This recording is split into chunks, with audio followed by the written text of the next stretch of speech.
So this is the part of her skull that did not complete formation. This should have been completely covered up. So you can see how incredibly large. So basically the entire back of her skull did not form.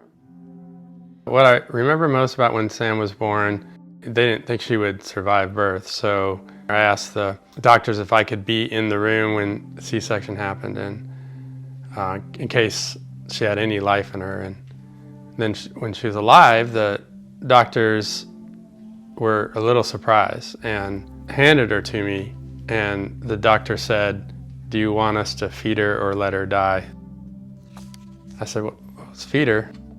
She continued to breathe, and the neurosurgeon came in and said, "Hey, this is out of my league." I said, "Well, if it was your daughter, what would you do?" And he said, "I would put her in a helicopter and fly her to Medical College of Georgia." This is the sac that formed off the back of her skull.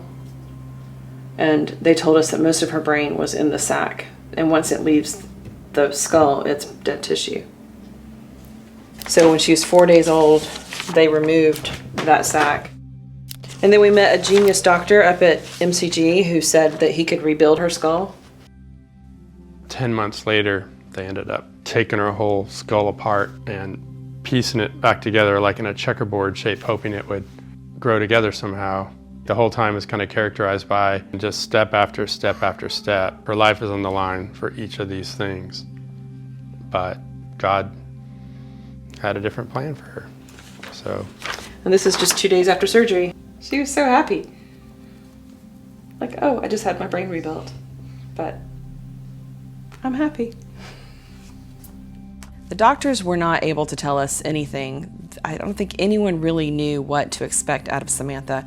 She had lost brain tissue, and no one really knew how the brain was going to reconfigure without that tissue.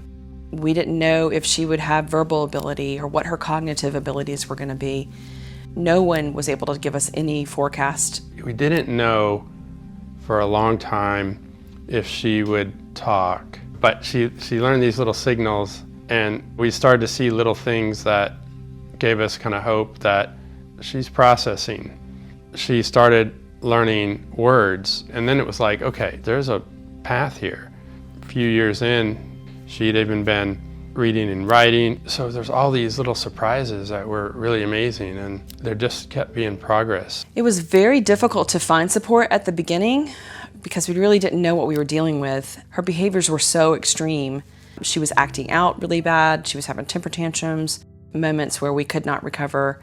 When she was 3 years old, we got an autism diagnosis. Finding the right kind of help was really difficult at the beginning. We didn't know what we needed. We didn't know if we needed behavior therapists. We didn't know if we just needed the right school or the right doctor or tutor. We were just both so overwhelmed. We had 3 babies at home.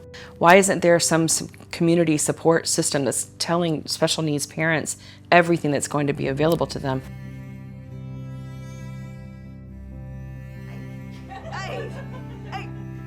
Our hopes and dreams were for her to have as much independence as possible, but also community, just always knowing that she's surrounded by people who love her and support her, and a place where she always feels safe. We want a world where people understand that there are people out there with disabilities who deserve to be treated the same as others. Our hopes for her have just been that she would be in a world where she was loved. Our children were all really blessed to grow up in a great church community that had amazing camps every summer, and they always welcomed Samantha with open arms. When she turned 18 and aged out of church camp, we searched everywhere to try to find something that she could go to over the summer, and I really fell in love with ESP's value system, and I was just really blown away by everything that they do. There was a wait list that year, so I couldn't get her in, so she didn't go to camp that summer, and she was very disappointed.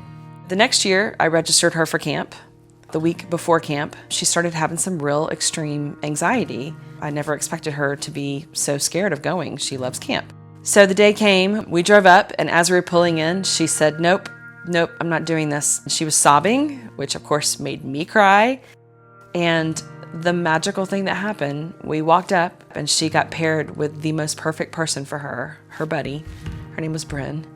And it's like she instinctually knew what Samantha needed.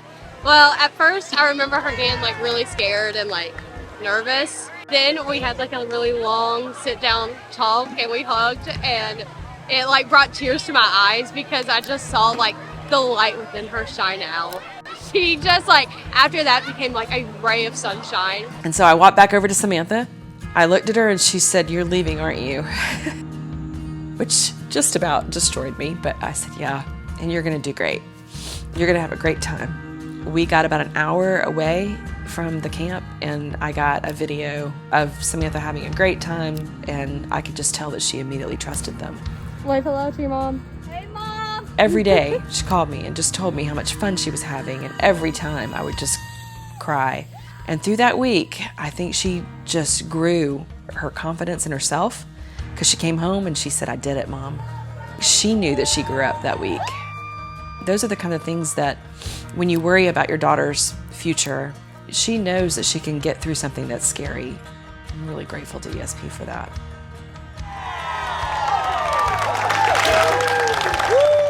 This is our first ever, family's first experience with ESP here in Savannah, and you guys get to be a part of that. Are you excited? Yeah! One of the struggles of raising a person with disabilities is you're just grasping at straws, trying to figure everything out all the time. To have a program like ESP, who knows how to support, who knows what the programs are, and is providing more programs than I've never even realized were available, they're the whole package, and Savannah doesn't have something like that.